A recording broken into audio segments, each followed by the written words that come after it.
Belajar dari rumah sangat menyenangkan. Iya ya, asik banget.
Asal-usul Rawa Pening.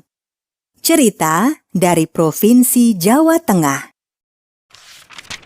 Jawa Tengah, sebuah provinsi yang beribu kota di Semarang.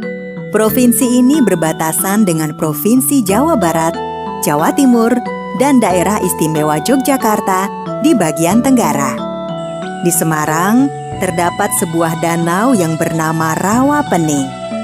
Danau yang kaya akan ikan ini memiliki kisah asal-usulnya yang masih diceritakan secara turun-temurun hingga sekarang. Pada zaman dahulu kala, ada seorang anak kecil yang hidup sebatang kara di sebuah desa terpencil. Ayah dan ibunya sudah lama meninggal. Anak kecil itu sudah tidak memiliki keluarga hingga harus hidup sendirian. Anak kecil itu bukan anak pada umumnya. Yang Maha Kuasa memberikan kelebihan kepada anak kecil tersebut. Iya, anak kecil itu ternyata memiliki kemampuan menyembuhkan berbagai penyakit. Setiap hari, rumah anak itu didatangi oleh warga yang meminta pertolongan. Tetapi, selalu saja ada yang dengki dengan kelebihan dan kebaikan orang lain. Hari itu, seorang nenek sihir melihat dengan penuh kedengkian rumah anak kecil yang ramai dengan orang. Malam harinya, nenek sihir itu mengetuk pintu rumah anak kecil itu. Maaf, Nek. Ada yang bisa saya bantu? Hei bocah, gara-gara kamu, sekarang tidak ada lagi yang datang berobat padaku. Maka, terimalah hukuman dariku. Si nenek sihir yang jahat itu mengarahkan tongkatnya ke arah anak kecil itu. Tiba-tiba saja, tubuh anak kecil itu memiliki luka yang membusuk dan baunya sangat menyengat. Nah, rasakan sekarang tubuhmu bau busuk. Orang-orang tidak akan mau lagi dekat denganmu. Keesokan harinya, beberapa warga desa datang dan terkejut melihat kondisi anak kecil itu. Hei, apa yang terjadi denganmu? Kenapa tubuhmu menjadi seperti itu? Anak kecil itu menjelaskan asal-usul tubuhnya bisa penuh luka dan berbau busuk. Malam harinya, ketika sedang tidur, anak kecil itu bermimpi mendengar sebuah suara. Pergilah dari desa ini dan carilah seorang perempuan tua. Dia yang akan menyembuhkan penyakitmu. Pagi-pagi sekali, anak kecil sudah berangkat meninggalkan rumah dan desanya. Dia menempuh perjalanan menyusuri hutan hingga berhari-hari lamanya. Hingga akhirnya, anak kecil itu kehabisan bekal. Dia pun menuju ke sebuah rumah penduduk desa. Maaf, Pak. Berilah saya sedikit air dan makanan. Anak kecil bau busuk. Pergi kau dari sini sekarang juga. Cepat pergi. Begitulah, anak kecil itu selalu diusir setiap datang ke rumah penduduk. Bukannya kasihan, mereka justru merasa jijik melihat keadaan anak kecil itu. Anak kecil yang kehausan dan kelaparan itu melihat sebuah pesta di kampung. Ketika datang ke pesta tersebut, orang-orang langsung mengusirnya. Setelah kembali mengalami pengusiran, anak kecil itu kembali melanjutkan perjalanan. Di tepian desa, dia melihat sebuah rumah gubuk tua. Dia pun menghampiri gubuk tersebut. Maaf, Nek. Bolehkah saya meminta seteguk air saja?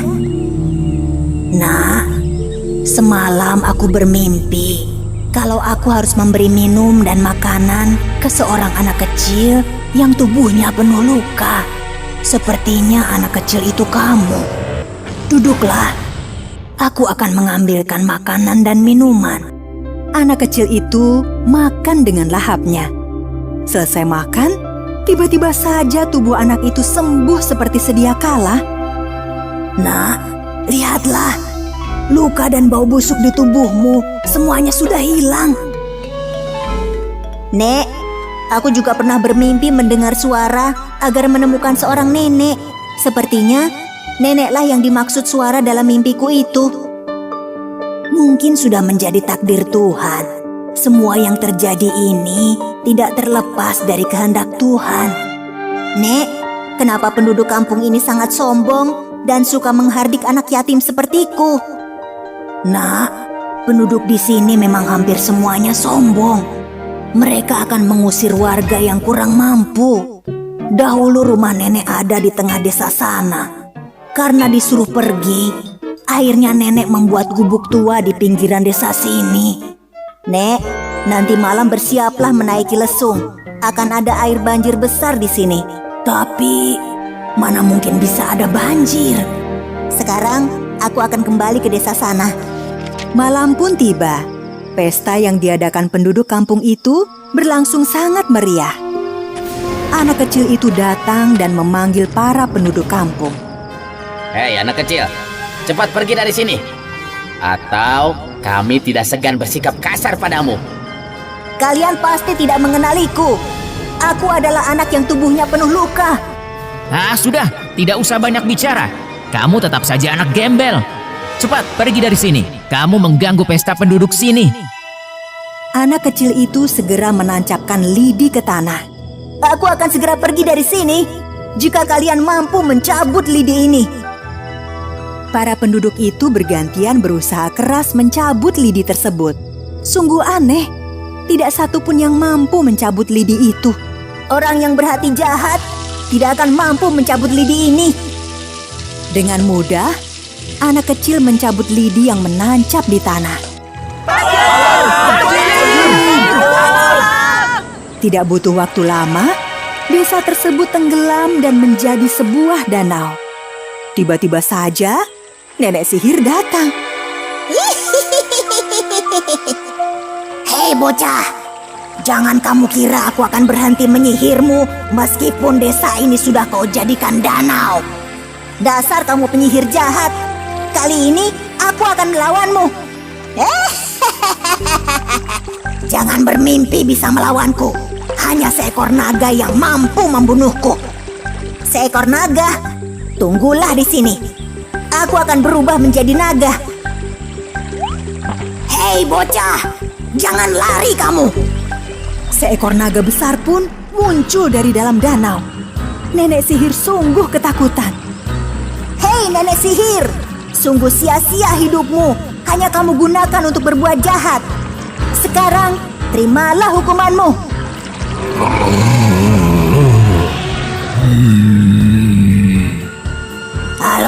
Aduh, tolong, aku terbakar. Tolong, panas. Nenek sihir itu pun mati disembur naga penjelmaan anak kecil itu. Setelah si nenek sihir mati, naga pun kembali menyelam ke dalam air. Sementara itu, nenek tua yang menolong anak kecil itu selamat dari banjir yang menerjang desanya. Dia berhasil menaiki lesungnya dan sampai di pinggir danau. Desa yang telah berubah menjadi danau itu kemudian dikenal dengan nama Rawa Pening. Danau Rawa Pening ini sekarang menjadi salah satu tujuan wisata di Semarang.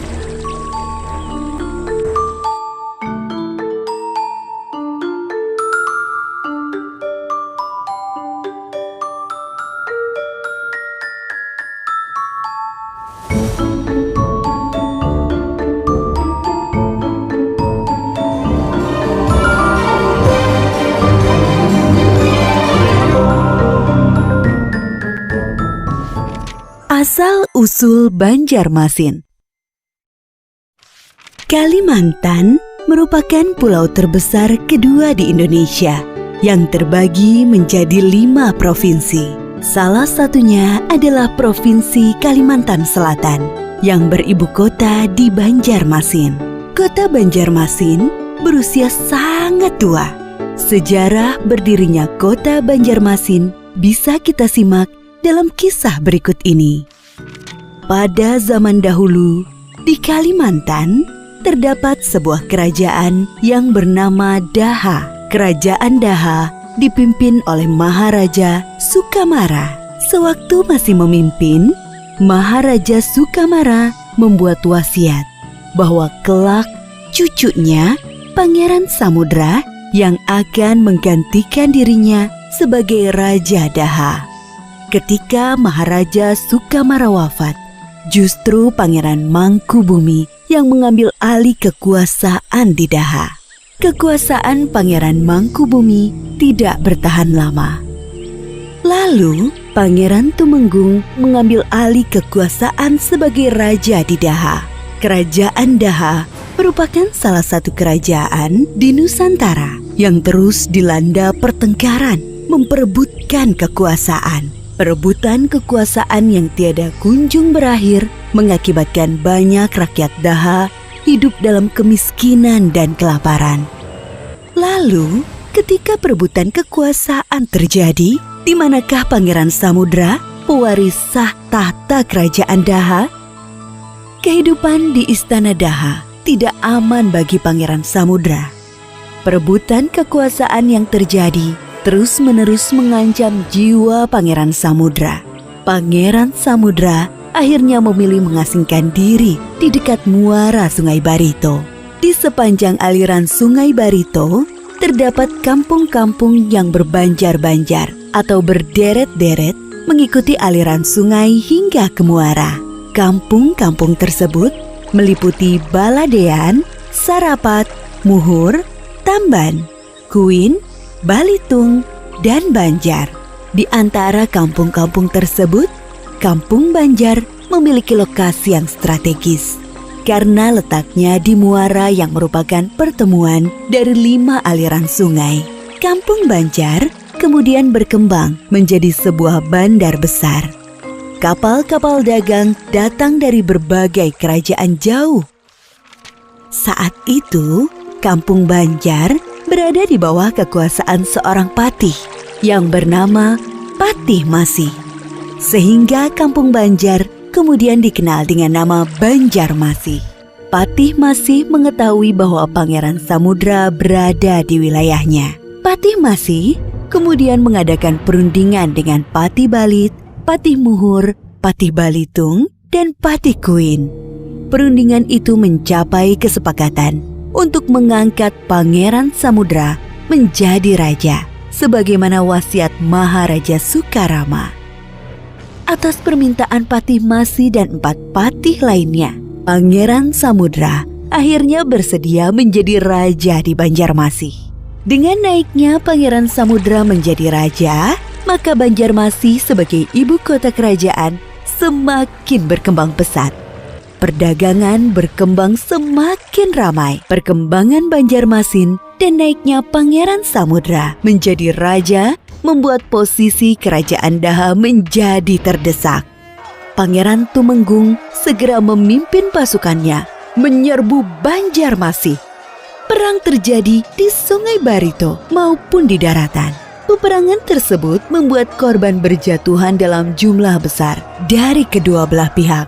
Ananda Pangeran Samudra, kita telah kehilangan banyak prajurit. Kita harus meminta bantuan pada Kesultanan Demak di Jawa. Jika tidak mendapat bantuan, hamba khawatir bandar besar ini akan jatuh ke tangan Pangeran Tumenggung.